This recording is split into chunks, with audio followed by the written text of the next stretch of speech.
Oi pessoal, boa noite para vocês. Mais um Macrotalks aqui.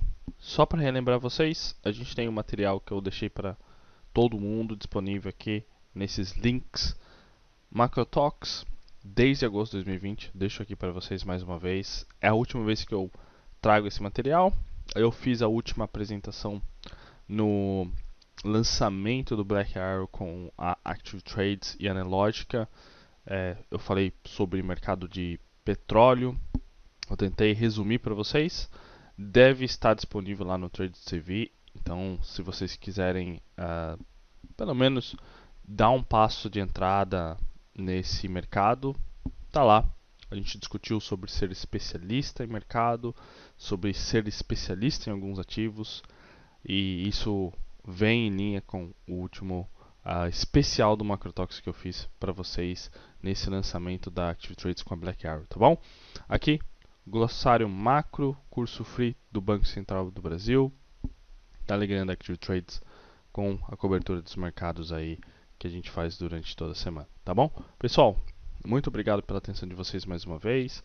Eu vou trazer o material extra aqui.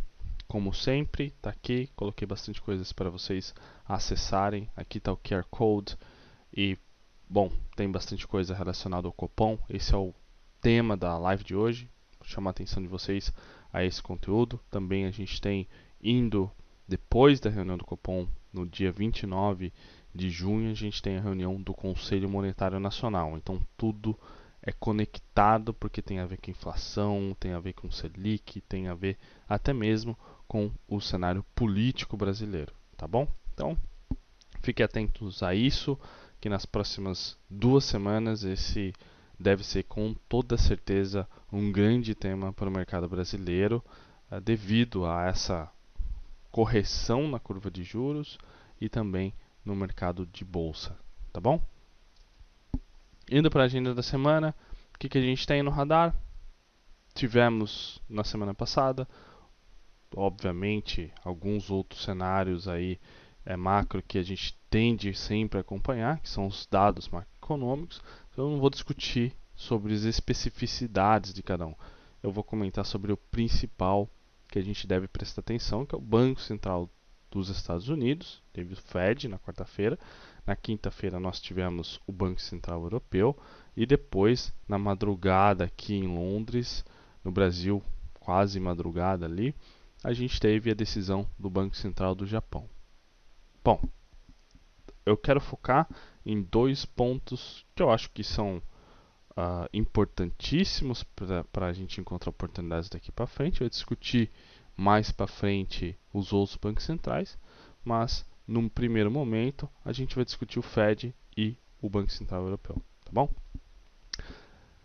Bem rapidinho, resumido para vocês, o Fed pausou, o Banco Central Europeu subiu o juro com uma narrativa mais hawkish, ou seja, podendo subir taxa de juros nas próximas reuniões aí em junho e setembro. Então o mercado teve uma reação mais agressiva em relação à política monetária do Banco Central Europeu do que teve em relação ao Fed.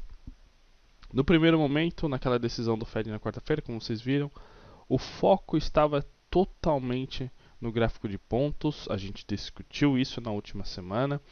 A gente elaborou alguns cenários a partir do gráfico de pontos e esse é o exercício que a gente sempre deve fazer. Onde é que pode estar o ponto de entrada nosso? E foi no gráfico de pontos. O gráfico de pontos na primeira reação ele veio acima do que o mercado esperou. Bem acima, veio cerca de 100 basis points se a gente for comparar o que a gente tinha no gráfico de pontos de março. A gente fez esse exercício no Macrotox no sábado anterior. Bom, o que a gente viu? 4.6 para 5.6. Essa variação causou uma reação bastante agressiva no mercado. No primeiro momento, foi a primeira reação. Depois, no Q&A com Powell, o mercado fez aquela tradicional correção dovish aí e, obviamente, o mercado corrigiu praticamente quase tudo. Bom, olhando para o outro banco central, o Banco Central Europeu, uma reação hawkish do mercado europeu. O euro explodiu também devido a fatores técnicos aí que a gente tem no vencimento. A gente teve o quadruple witching na sexta-feira passada, vencimento do mercado de opções, tanto de ações como outros derivativos aí. E isso também faz com que o mercado fique volátil na parte de câmbio, porque o dólar é a moeda mais negociada e todo mundo que precisa rebalancear e fazer ajuste de posição utiliza o dólar como moeda de transação, de base, de seja lá o que for. E veio em linha com um Banco Central Europeu mais hawkish, né? Que é uma novidade. A gente vai discutir um pouquinho mais sobre isso olhando para os gráficos que eu acho que são os mais importantes em termos de oportunidade. E só para dar o resumo para vocês. Dado esse background, o que a gente deve olhar para a próxima semana? Obviamente, os membros do Banco Central Europeu. A gente tem também na terça-feira a decisão de política monetária da China, ou decisão da taxa de juros de 1 a 5 anos da Long Prime Rate. Isso aqui vem em linha com que o mercado asiático já vem esperando, que é um PBOC e também os órgãos oficiais econômicos do governo chinês, sendo um pouco mais dovish aí para suportar ou dar apoio para a economia chinesa entrando no próximo semestre. Bom, isso pode servir como um tailwind para o mercado emergente. A China sendo mais, vamos colocar assim, flexível em relação à política monetária, acaba tornando aí no médio e longo prazo um incentivo para setores, inclusive o setor imobiliário na China, que vem sofrendo, e esses cortes de taxa beneficiam o mercado de crédito chinês, o mercado imobiliário, e isso daqui a pouco também pode vir algumas ajudas do governo chinês para esse mercado imobiliário que vem sofrendo bastante e vem impactando a economia no curto prazo aí. É isso que a gente tem de olhar, né? Coloquei o outro aqui que a gente tem o Bullard Williams do Fed, outros membros do ECB. A gente tem na quarta-feira o BOJ, a ata do BOJ, da última decisão do BOJ. Na quarta-feira a gente tem o Powell e outros membros do Fed falando também, ECB, BOJ e aqui, decisão do Banco Central Brasileiro. A gente vai discutir essa decisão daqui a pouco, tá? Na quinta-feira a gente tem SMB, BOE, Norges Bank fazendo a decisão da taxa de juro também. Initial Jobless Claims dos Estados Unidos é um dia importante. A gente tem um BOE, Norges Banks, S&P e, obviamente, Initial Jobless Claims, que agora, dado que a gente viu na última reunião do Fed pausou, os dados macroeconômicos acabam sendo muito importantes, dado este momento que a gente está vendo obviamente aí com a reprecificação do mercado da curva de juros americana. A gente tinha um corte nesse ano. A ata veio, a ata não, o comunicado do Fed com o gráfico de pontos tirou, de certa forma, aquele prêmio de corte que a gente estava vendo no back-end desse ano, ou seja, no fim desse ano, começo do ano que vem. A ata veio o comunicado veio nessa direção. Então, o mercado e foi muito isso. Eu até conversei com um colega meu antes daquele dia, né? A gente estava discutindo sobre os possíveis cenários e eu estava mostrando para ele, eu mostrei para vocês também a curva de juro de curtíssimo prazo, olhando até março do ano que vem. Eu falei para ele o seguinte, esse é o foi o meu racional, tá, pessoal? E eu quero compartilhar com vocês. Eu estava olhando para a curva e a curva está mostrando para a gente alguns aumentos de taxa nos próximos 6 meses. E aí no final do ano ali, a gente tinha a curva de juros mostrando muito claramente, isso veio nas últimas semanas assim, depois veio perdendo prêmio, né, conforme os dados dos Estados Unidos começaram a vir um pouco mistos e também a narrativa do Fed mudando um pouquinho, a gente viu, depois teve a decisão do BOC também, que mudou um pouco a curva de juros americana, elevou um pouco o prêmio de risco, ou seja, a curva subiu um pouco, que o BOC voltou a subir juros, né? Então, Olhando para o back-end do ano, começo do ano que vem, tinha cortes. Começou com 100 basis points. Antes da reunião do Fed, a gente estava, antes, no dia anterior, a gente estava com 50 basis points de corte para esse período. De fim de ano ali, desse ano para o começo do ano que vem. Ok. Eu comentei com o meu colega, eu falei o seguinte, olha, olhando para essa curva e olhando porque a gente pode ter, pela narrativa também que a gente teve, o Fed, obviamente que pode optar pela pausa e é isso que o mercado precificou e é isso que está na narrativa do Fed. Ponto final. Beleza? Esse era o consenso.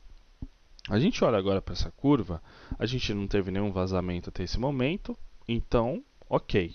Hoje é terça, hoje é terça à noite, amanhã a gente tem o mercado o dia inteiro, pode vir alguma coisa ou também não. Até agora não veio. Ok, então foi isso. Até aqui foi o que o mercado precificou. Claramente uma pausa e no final do ano um possível corte.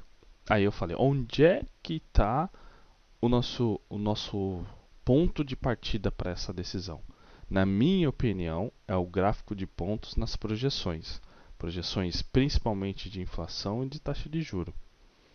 Porque o Fed utiliza o gráfico de pontos e a declaração como uma ferramenta de política monetária que no Brasil é muito discutido, que é a ancoragem das expectativas. O Fed também faz isso, o ECB também faz isso. E eu expliquei um pouquinho para o colega, eu não quero ser o professor, eu só estava discutindo algumas ideias. Eu falei, olha, eu acho que dado que a gente tem, a gente pode prestar atenção nesses pontos, porque se o Fed decidir comunicar ao mercado que esse corte não vai vir nesse ano, se vier esse o cenário de fato, isso deve vir no gráfico de pontos e nas projeções. Foi isso que a gente viu. Tá bom? Então é importantíssimo acompanhar toda essa narrativa de Banco Central na próxima semana, ECB, BOE, ata do BOJ e, obviamente, alguns dados no back-end da semana aí, o Banco Central brasileiro, né, vindo em linha aqui também. A gente tem Bullard na sexta, ECB também na sexta e a gente tem os PMIs saindo na sexta-feira. Então a semana muito, assim, obviamente na segunda e terça não extremamente volátil, mas a partir de quarta-feira aí, eu acho que pro back-end da semana tem bastante coisa para a gente tomar proveito, tirar proveito desse momento, tá bom? Pessoal, eu acho que é isso. Acho que a decisão do Banco Central Brasileiro está aqui. Acho que a gente vai discutir daqui a pouquinho mais importante, né? Ok. Olhando para o Copom. Eu quero só respirar um pouquinho para falar para vocês o seguinte. Como que a gente olha para o ponto de decisão do Copom? Não é os juros. Eu estou falando como um trader, não estou falando como um gestor, não estou falando como um economista, porque não é o meu objetivo e não quero ser isso. Eu estou falando como um trader, olhando para o que a gente viu até agora na curva de juro, no mercado de juro, olhando para a narrativa do Copom, o que a gente tem? A gente tem um banco central olhando para as expectativas. Expectativa tem a ligação com forward guidance. A gente discutiu sobre o forward guidance que veio muito em linha com o Copom, com o Fed, desculpa. O forward guidance é o que é? É exatamente o ponto em que o Banco Central sinaliza para o mercado o que ele pode fazer. Isso é o forward guidance. Então, olhando para o comunicado do Copom, é isso que todo mundo que opera juro no mercado brasileiro, até mesmo no mercado de ações, vai olhar. É o forward guidance, o que o Copom vai falar olhando para frente. Se o Copom vai dar algum sinal ou não. Beleza, então vamos discutir um pouquinho disso. Primeiro ponto. O Copom no Brasil tem o objetivo de controlar a meta de inflação. O ponto que vem sendo discutido é que a inflação de longo prazo não está ancorada. Beleza? Quem define a meta de inflação? Conselho Monetário Nacional, como a gente já discutiu. O curso do Banco Central tem isso. Não vou ficar discutindo e relembrando aqui. Ok. 2023, 3,25. 2024, 3. 2025, 3. Beleza. Essa foi a definição do Conselho Monetário Nacional. como o Banco Central utiliza a política monetária para controlar a inflação. Eu coloquei todo o resumo aqui do próprio Banco Central. Copom define taxa de Selic, a taxa de juros, né, taxa do sistema Selic, controla as expectativas de mercado e todo o resto, investimento, consumo, crédito, câmbio, riqueza, né, da economia, das empresas. Ok. O ponto que a gente quer é isso aqui, taxa Selic, expectativa e inflação. Então o que a gente está olhando? A taxa Selic, como é que a taxa Selic está controlando as expectativas do mercado em relação à meta de inflação dos próximos anos. O Banco Central tem o objetivo de cumprir a meta de inflação. Esse é o objetivo do Banco Central. Então, estoura em 2025, em 2023, estoura em 2024, estoura em 2025. Isso é um Banco Central não cumprindo a meta de inflação. Então, tá aqui. Tá pequeno, né? Mas deixa eu tentar ajustar pra gente aqui. Vocês vão ver. Ok, acho que agora vai, né? Bom, tá aqui, né, pessoal? Questão do Focus. Eu já peguei o Focus para a gente resumir. 2023, a expectativa é que o Banco Central feche o ano aí, ou o Brasil feche o ano com 5,42 de inflação. Isso aqui tem muito tempo ainda para acontecer. Pode cair para 5, 4, essa é a expectativa, ok? Bom, olhando para isso, 2024 a gente está no nível de 4. Caiu 11 basis points, um sinal positivo. O mercado começa a recuar a expectativa de 2024. 2025 caiu também 10 basis points. Pode continuar caindo, mas ainda não está aonde? Na meta do Banco Central, que é 3. Ok? Então, o Banco Central tem que cumprir meta. Tem a questão da decisão do Conselho Monetário que vai acontecer no dia 29. O debate sobre a meta. Por que a gente está falando isso? Porque é o que você está olhando.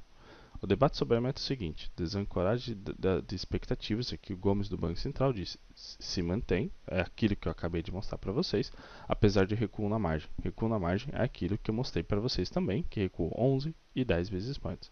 Ok. Itaú, o que o Itaú falou recentemente? Espero que o Conselho Monetário Nacional defina a meta de inflação em 3% com verificação contínua.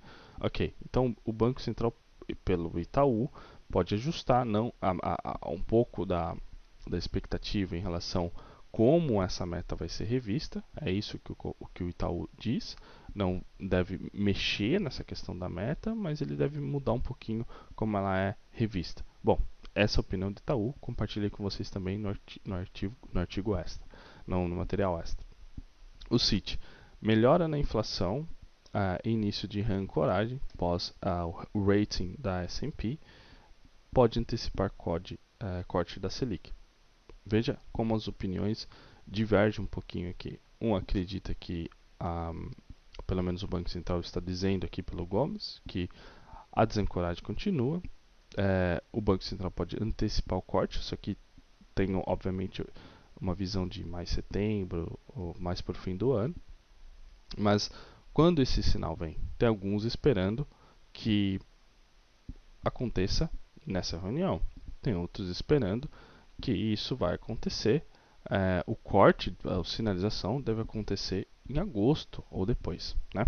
Bom, eu coloquei aqui para vocês UBS, né? Ele diz: Copom de junho não sinalizará corte da Selic em agosto.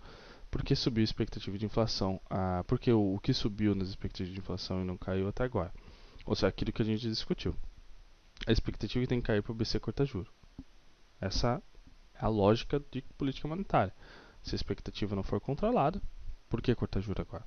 Para o BC, validar corte de juros, inflação 2024 e 2025 tem que estar na meta. Ela não está na meta ainda. Esse é o argumento técnico. A gente está discutindo preferência. Goldman Sachs. Copom deve moderar a comunicação, mas sem sinalizar corte de juros em agosto. Bom, essa é a expectativa geral do mercado. O Copom pode sinalizar indiretamente que, se o ambiente corrente, prospectiva de inflação e balanço de risco continuar melhorando, e se a decisão do Conselho Monetário Nacional sobre a meta de inflação 2024 e 2025 não desestabilizar o mercado, a reunião de agosto será viva para um corte de julho. Essa é um sinal do Goldman Sachs. ok? Ele espera um cupom muito mais flexível do que o UBS, por exemplo, espera. Não espera uma sinalização. Tá? Bom, esses são os argumentos de sell side de mercado. A gente tem que escutar e prestar atenção. Tá? Bom, para onde que a gente tem que olhar agora, né? A gente tem que olhar para onde que essa curva de juros brasileira está indo, né? Deixa eu pegar aqui para vocês. O DI 24, a gente olharia o fim do ano desse ano 2023, para onde que a taxa está? 13. Significa que o mercado está precificando pelo menos 75 bips de corte. 2025, olha o quanto esse mercado corrigiu. Mais de, aqui, 300 basis points de correção. Isso olhando para dezembro de 2022 até agora, 300 basis points. Esse é o nível de correção da curva de juros brasileira. Quanto mais pode ir? Aqui que fica a grande pergunta. Será que cai mais 50 bips? Mais 100 bips? Será que tem esse escopo para cair tudo isso, né? Num Brasil como está, né? Bom, olhando para o IPCA, a gente vê, obviamente, aqui, em 2023, o IPCA corrigindo muito forte, olhando para o mensal, né? E olhando a partir do pico que a gente viu de inflação, que foi na casa de 12% aqui, 12,10, a gente viu, então, o IPCA atingindo o nível que a gente se encontra agora, que é 3,90. Então, é essa trajetória do IPCA, indo para esse ano de, pelo menos agora, né? Essa é a leitura, o IPCA começa a corrigir, a expectativa de inflação para esse ano ainda está escapando da meta, mas está quase chegando, convergindo a meta do Banco Central, mas ainda assim a gente tem uma questão inflacionária no radar. Né? Então não é um motivo, o Banco Central, como a gente sabe, está olhando para 2024 e 2025, a gente tem que entender como é que isso vai se desenrolar, IPCA 15, IPCA fechado, nas próximas semanas aí, tá bom? Pessoal, é isso que eu queria falar de Banco Central para vocês. Fiquem de olho na reação do mercado antes da decisão, porque o mercado pode precificar uma decisão bastante leve, dovish, e é isso aqui, essa tendência do Ibovespa. O Ibovespa ganhou tração demais nos últimos meses aí, e é uma tendência de mercado brasileiro. Tem meses falando que Ibov pode fechar ano a 130 mil pontos, 140 mil pontos. Tudo isso depende, obviamente, do cenário externo e também do cenário interno, relacionado a reformas tributárias, questão fiscal e também de política monetária. E se o Banco Central for mais agressivo do que o mercado está esperando agora, isso também pode causar uma certa correção técnica no mercado de juros e no Ibovespa. E muito importante ficar de olho nisso. Se for o contrário, o Ibovespa pode continuar mostrando essa tendência de alta aqui, que engatou nessa tendência de alta, que é muito claro a gente olhando aqui, que a gente está numa uma extrema tendência de alta no mercado brasileiro, ok? Pessoal, é isso que eu queria falar de Brasil para vocês. Eu vou finalizar o tema de Brasil. Eu quero falar sobre uma correlação extremamente importante que a gente viu recentemente, que eu quero chamar a atenção de vocês, que é um dólar fraco, um petróleo forte.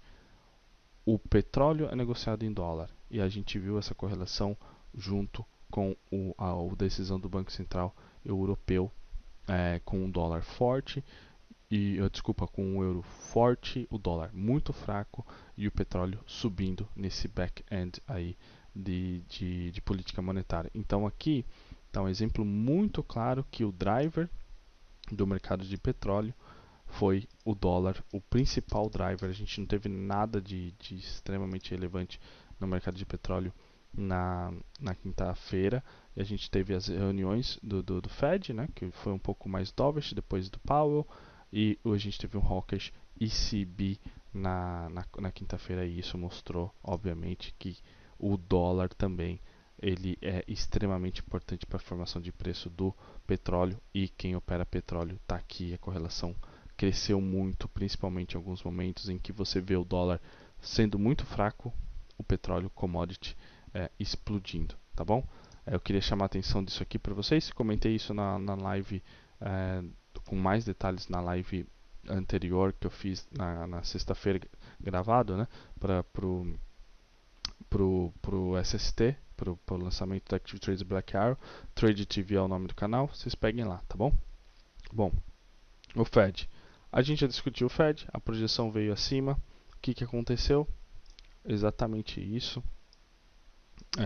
Desculpa, foi aqui, né, pessoal? A gente viu essa reação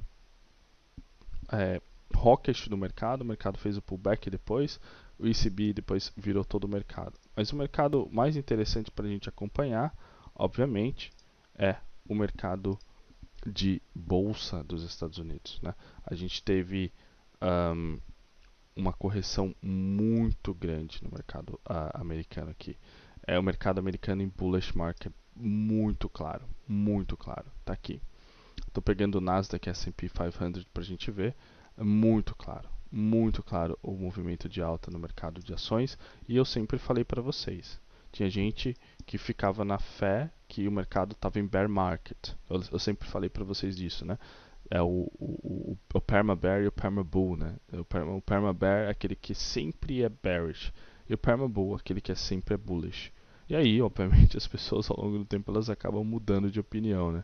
É lógico que todo mundo que reacessa a opinião de longo prazo acaba mudando por força do mercado, né? Então tá aqui. Obviamente a tendência de alta. E aqui, é isso, né? Então, olhando para a política monetária, quanto mais dovish os bancos centrais, mais tende a gente tá vendo essa aceleração no mercado de bolsa, principalmente Nasdaq levando o S&P 500 e o S&P 500 às vezes levando o Nasdaq. Então tem essa grande troca aí de quem é leading, quem é lagging. E ao longo do tempo a gente sempre viu isso. E isso voltou a funcionar. Se o Nasdaq cai, o S&P cai. Se o S&P sobe, se o Nasdaq sobe, o S&P sobe. Sempre a gente está vendo isso, tem que prestar atenção. A correlação muito boa também para operar, por exemplo, aqui nesses movimentos mais técnicos que a gente viu na sexta-feira. É muito bom essa correlação. Mas não significa que você consegue aumentar muito o lote nisso aqui. Tem que tomar cuidado. É uma operação mais técnica, o risco-retorno é muito 50-50, mas ainda assim essa tendência de alta aqui, olhando para o cenário mais macro, é o que a gente está vivendo, tá? Bom, queria só lembrar de vocês isso aqui, apesar do sinal hawkish da ata, não mudou quase nada desse mercado, tá bom?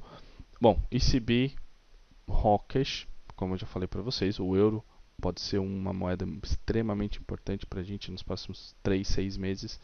O dólar pode cair muito, né? Deixa eu pegar aqui para vocês. Eu até coloquei aqui, deixa eu ver se ele vai carregar para a gente, o preço do ouro, né? O ouro também, com o dólar mais fraco, o ouro ele vem performando bastante nesse cenário. Mas pode ver que é num cenário um pouco mais pontual. Tá vendo aqui, ó, na sexta-feira? Olha esse rally. Isso aqui veio com o euro forte, né? O euro forte na decisão do Banco Central Europeu. Olha a influência. Eu vou até tirar o equity daqui, só deixar o ouro. Isso aqui foi no rally do dólar mais fraco. Olha o ouro explodindo. Então aqui também tem muita operação no ouro, tá? O dólar fraco, uma bolsa forte, pode deixar o ouro ficar forte, mas não num cenário macro geral. Tá vendo que ele está lateralizado, ó? Mas em momentos de correção no dólar, o ouro é volátil e é isso que a gente quer operar. Tem oportunidade aqui também, tá? Só para lembrar vocês aí desse cenário, ok? Bom, BOJ.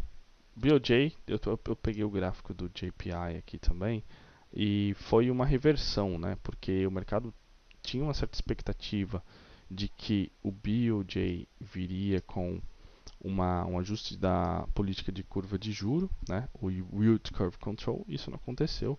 O mercado fez um baita rally aí depois do BOJ, né? O mercado, isso aqui é o dólar versus o yen. Então aqui também pode ter alguma reviravolta aí em relação ao mercado de câmbio, olhando a partir do dólar versus o yen, tá bom?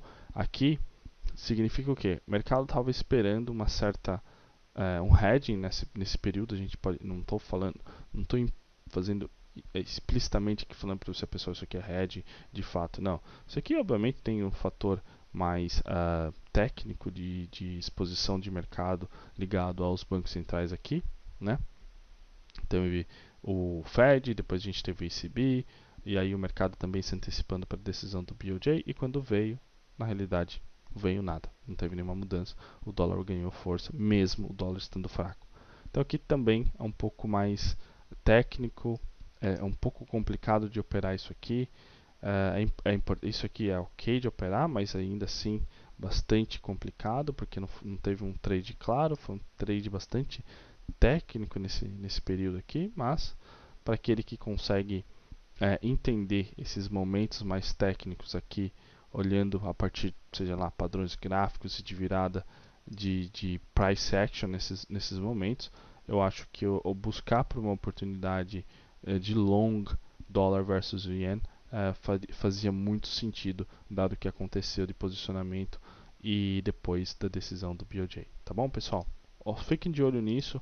Se o BOJ continuar com essa narrativa dovish, o dólar pode ganhar força em relação ao yen, mas o euro pode ser o grande beneficiado aí, porque o euro versus o yen pode ser o grande ganhador, porque o BCB está hawkish. Tá bom? Pessoal, só para finalizar, é isso aí. Muito obrigado pela atenção de vocês. Vejo vocês na próxima semana. Tudo de bom. Fiquem atentos ao Copom, posicionamento do mercado nessa semana e quinta-feira pós o Copom. Vai ser muito interessante, quinta, sexta. E a gente entra por uma semana extremamente decisiva, que é uma semana de fechamento de semestre, fechamento de trimestre e também pós bancos centrais, pós Banco Central Brasileiro, e a gente tem a reunião do Conselho Monetário Nacional também indo para o fim do mês aí, tá bom? Expectativas são altas e fiquem atentos, ok? Muito obrigado, um abraço para vocês e até semana que vem. Tchau, tchau, pessoal.